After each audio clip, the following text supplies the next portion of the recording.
Lily. Well, how y'all doing? Hello. I'm sorry, I'm making ice. Oh, yeah. Okay. Forgot about that. Alright. We were challenged by Big Daddy and Bubbles to answer 10 questions. It's going around the internet, you know. So, here we go. First question.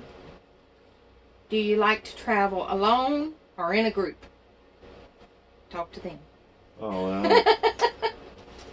Being alone's okay. I prefer that. But if it can't, maybe later on down the road we might go with a group or something. But being alone's fine because there's so many places to stop and see. You can't do that with a group. It's kind of hard sometimes. But we do get visitors, people that know us, that come and camp with us. So we're okay with that too. Okay. What's the next question? Most difficult trip or hike you have ever been on? Montana. Well, we left 3 years ago. We went with some friends to Montana, and we had to meet his wife at the airport in Sioux City, South Dakota. And we had a timeline to get there. That was a little difficult to keep that. To drive from Florida, we met them in Tennessee, and to keep a timeline is pretty difficult. Well, we met her husband in Tennessee. Yeah, we met them in her husband, but we still had to make it to Sioux City in time to pick her up 2 days later. Right. So we had to push it pretty hard to get up there. And we were pulling this trailer, and we were on our way to Glacier. And probably the difficult part was when we got into what was it, Montana? Wyoming. It was, oh yeah, part of Wyoming. Yeah. Was it Wyoming? Yeah, I guess right it was. before, yeah. Right before we got to Montana, they were tearing the road out. But in Wyoming, when they do a road, they do the whole road. Both sides. And they tear it up, and there's nothing but a gravel base for miles, and they water it. So when we got to Glacier, after we were on this road for 10 or 15 miles. There wasn't no way off of it. It was there. I forget the highway name. But we were on this gravel road, and it was watered down. I must have been carrying 300 or 400 pounds of mud under the truck and under the trailer. I could tell the weight. I mean, it was like clay dirt. Yeah, it just stuck like, to the trailer it was like wheels. That thick on there. Oh, it was thicker. It was that thick in some places. So, and under the truck, it's just covered in mud. It took me about 3 days in the park, and we parked near a water spigot when we got to Two Medicine campground in Montana, Glacier Park. And I told the ranger, I got to wash under my truck and stuff. He said, go ahead and do it. As far as hikes go, it's Snook Nose hike in Old Fort, North Carolina. Oh my gosh. We tried to climb the Snook Nose Trail. We couldn't do it. It was really, the leaves, the bushes, the trees falling over on the trail. It'd been easier just to go through the woods. and it was straight up. There were no switchbacks. Yeah, it had some steep banks on it. And when you start on the trail, you got like the one part we hit where you dip down for a little ways, and just when you come up, it was almost straight up, and it was a good 50 yards up that thing. But it was a pretty good. It was like 15, 20 degrees. It was pretty steep, and the trail was covered in leaves, and the leaves, every other layer of leaves had the nuts from the trees, the acorn nuts. Acorns, yeah. The acorns, and you would take a step, then you would roll back. And it was like we were trying to get up there, and she couldn't do it. I couldn't pull her. I could made it, but when I tried to pull her to help her up, we would just roll back down. Yeah. So we had to turn around and go back on that one.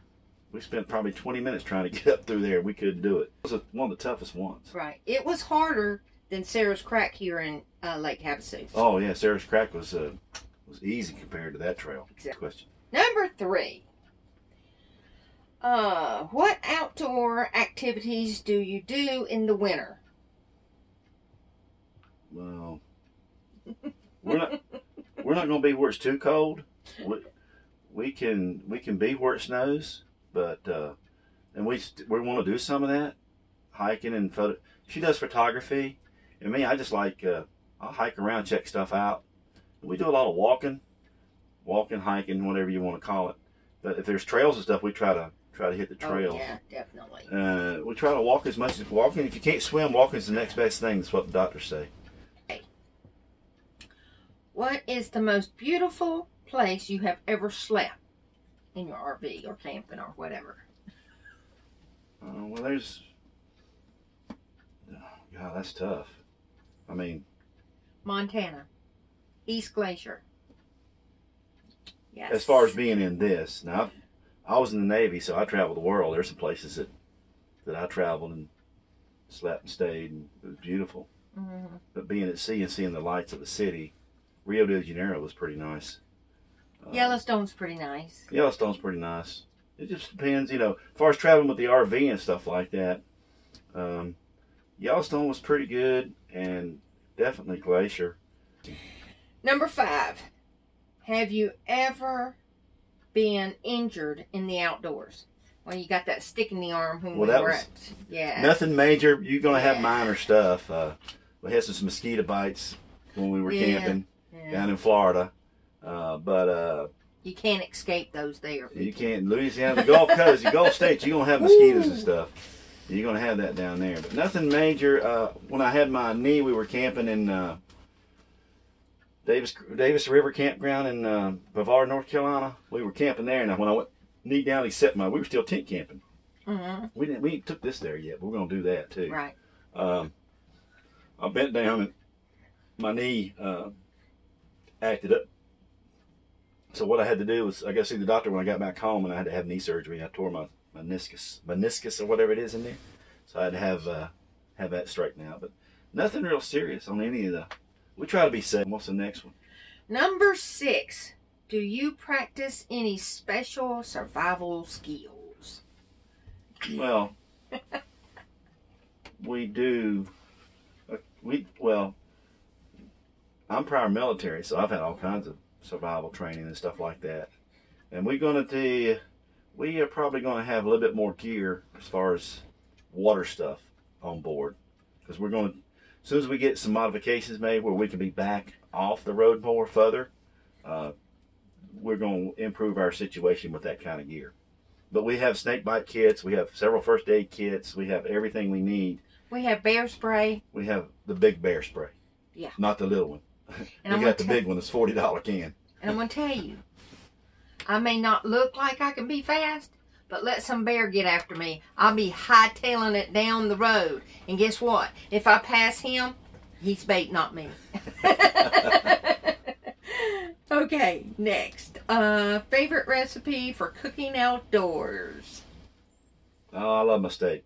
Yeah. Cooking steak out on a grill is the best thing. Exactly. And when we cook out, we cook shrimp to go with it. Surf and turf, you know. Yep. Surf and turf's our kind of thing. I love buffalo.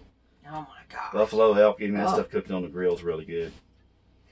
Number 8. How do you motivate yourself in bad weather? Well, let me tell you, it's a windy place here. It's been windy for a couple of days. Gosh. Really. These fronts keep coming through, and of course, you know, they need to rain, so that's just the way it is right now. We get caught up on things on the inside. There's future events we talk about, discuss. We'll see something, somebody mentions something to us, so we're always looking ahead for somewhere else to go. What was that question again? Motivation. Oh, the motivation. Yeah, when it's windy and bad, we just have things that, like if we weren't going to be here for another couple of days, we'd probably go to a movie or something. Right. Or go rent a movie. Go rent a movie, and just you got to get out. You get kind of, what's the cabin word? fever. You get cabin fever. Camper fever. Camper fever. Where would your dream trip be? Australia and New Zealand. We wanted to do that when we went to Hawaii, but it costs just a little bit of money. Well, yeah. Political things and military. Oh, yeah. You know, you don't know. You get off in certain parts of the world, you got to be careful. You want to be able to get back. I mean, we're going to see America and do America and everything too, but just so y'all know, we won't always be in the RV. Some of you may not like that, I don't know, but we will be going to Europe and stuff like that. Yeah, y'all didn't like it when we went to Hawaii, apparently. So we loved it. Yeah, we had a great time. But one of the big trips, probably in a couple of years, we're going to be taking this up to Alaska and up through Canada. So we have a lot of interest in that. So that might be sooner than going to Australia. So I don't know. A vacation from a vacation. Number 10. Oh, last question. Oh, okay. What's the heaviest thing that you carry when you go on a hike? Water. Yeah, the water can get, you can carry 10 or 12, 15 pounds of water, especially on a long hike. This girl right here, I have to have it.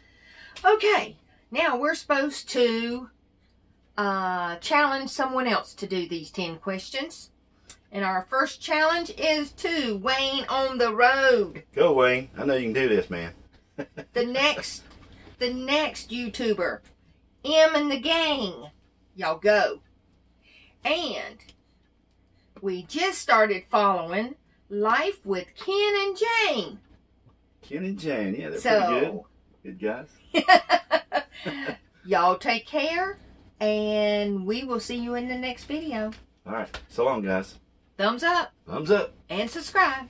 All right. Bye.